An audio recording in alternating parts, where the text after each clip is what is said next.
Quando Deus falou por meio de sonhos, histórias da Bíblia. Ao ler os relatos bíblicos, nos deparamos com diversos episódios em que Deus fala com seus filhos por meio dos sonhos. Esses fatos demonstram o quanto ele é criativo na maneira de se comunicar, não de maneira irrelevante, mas de forma eficaz quando se trata de ajudar seu povo a encontrá-lo e amá-lo. Que tal vermos um pouquinho como isso aconteceu na Bíblia? Sonhos proféticos. Os sonhos são uma maneira excelente por meio da qual Deus derrama profecias pelo mundo.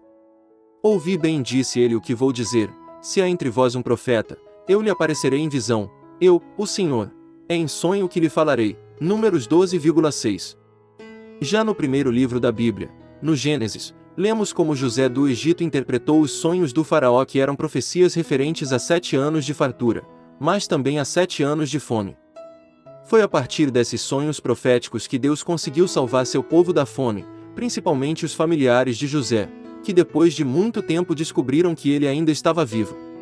Outro exemplo foi o sonho de Mardoqueu, pai adotivo de Ester, que era uma profecia sobre a grande perseguição que se levantaria contra o povo eleito pela mão de Amã, e posteriormente o socorro de Deus que viria pela intercessão de Ester ao rei Assuero.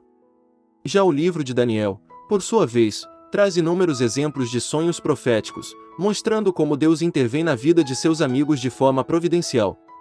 Vale a pena conhecer a história desse grande homem que predisse coisas futuras iluminado por Deus. Mas nem todo sonho é profético, como nos alerta Jeremias ao condenar os falsos profetas.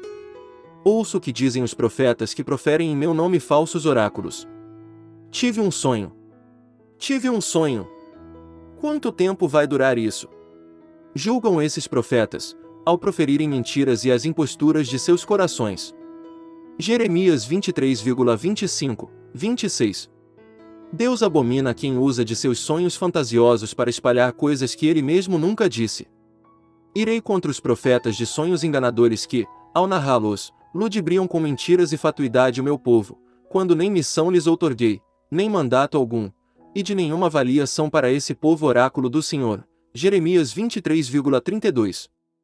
Com esses versículos, percebemos que se trata de um assunto sério, e por isso devemos sempre pedir que o Espírito Santo nos mostre a verdade para que não ofendamos a Deus chamando de profecia aquilo que é produto da nossa imaginação. Uma dica, no entanto, é sempre pedir que Deus nos envie o Espírito Santo e os seus anjos para nos ajudarem a interpretar nossos sonhos, se forem realmente proféticos, como quando Daniel precisou da ajuda de um anjo para entender o que significava uma terrível visão que teve pela noite. Daniel 7. Sonhos que prefiguram. Alguns sonhos são prefigurações de importantes acontecimentos e até mesmo de pessoas essenciais nos eventos salvíficos da humanidade. Exemplo disso foi o sonho de Jacó como uma escada que ia da terra até o céu, e pela qual os anjos subiam e desciam. Gênesis capítulo 28 versículo 10 ao 19.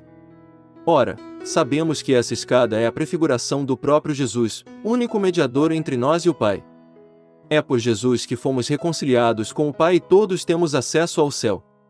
É também por meio dele que recebemos todas as graças que pedimos ao Pai em seu nome. Sonhos que alertam. Em muitos sonhos, Deus pode alertar sobre algo, como quando apareceu a Labão, o arameu, e o mandou evitar dizer algo a Jacó. Gênesis 31,24. Também os magos do Oriente, que vieram de muito longe para visitar o menino Jesus e presenteá-lo com ouro, incenso e mirra, foram avisados em sonhos que não deveriam retornar a Herodes, mas deviam retornar para suas casas por outro caminho. Mateus 2,12. Imediatamente logo após isso, São José foi alertado em sonhos para que fugisse, pois seu filho adotivo estava em perigo. Depois de sua partida, um anjo do Senhor apareceu em sonhos a José e disse: levanta-te, toma o menino e sua mãe e foge para o Egito, fica lá até que eu te avise, porque Herodes vai procurar o menino para o matar. Mateus 2,13 e 2,22. Outro caso curioso foi o da mulher de Pilatos, que logo tratou de alertar seu marido sobre o sonho que tivera com Jesus, pedindo que não o fizesse mal algum. Enquanto estava sentado no tribunal, sua mulher lhe mandou dizer: nada faças a esse justo. Fui hoje atormentada por um sonho que lhe diz respeito. Mateus 27,19. Sonhos que indicam e encorajam. Deus pode indicar algo a ser feito pelos sonhos, como quando orientou que Jacó saísse de onde estava e fosse para longe de Labão. Gênesis 31,11, 13. ou como quando Paulo foi avisado em sonhos para se dirigir à Macedônia, confronte com Atos dos Apóstolos 16,9. Em outros momentos, Deus concede a graça que outra pessoa interprete as indicações divinas, como o companheiro do homem que relatava um sonho enquanto Gedeão chegava no acampamento inimigo. Ouvindo a interpretação que saía da boca do inimigo, ele se sentiu encorajado para atacar os medianitas e com apenas 300 homens vencer um exército gigantesco. Juízes 7,13, 15. O próprio São José também precisou ser encorajado a tomar uma decisão importante, principalmente em um momento que nem o raciocínio humano dava conta de sossegar a sua alma.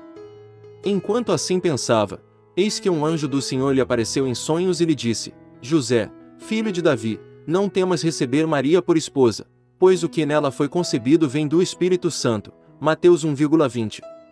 Sonhos que são derramamentos de graças. Um exemplo desse tipo de sonho é o do rei Salomão, que depois de ter ofertado 1000 holocaustos, foi visitado por Deus em Gabaon. Naquela noite, o Senhor lhe avisou que concederia qualquer coisa que ele pedisse. 1 Reis capítulo 3, versículo 1 ao 15. O rei, no entanto, pediu apenas que Deus lhe desse sabedoria para conduzir seu povo e sabemos que a partir de então Salomão se tornou o rei mais sábio de todos os tempos, sendo visitado e consultado por muitos que o admiravam, inclusive pela rainha de Sabá. Conclusão. De fato, os sonhos inspirados por Deus são em vista do projeto de salvação que Ele tem para nós. Em última instância, os sonhos continuam sendo sempre coisas naturais, mas nada impede que eles possam ser visitados pela graça do Espírito Santo conforme a necessidade e a medida para nossa conversão. Atos dos Apóstolos 2,17. Cabe a cada um pedir o discernimento e o entendimento daquilo que é voz de Deus, voz humana ou voz do mundo. Mas isso não pode ser feito sem oração diária e constante leitura bíblica, que são ferramentas essenciais para qualquer discernimento.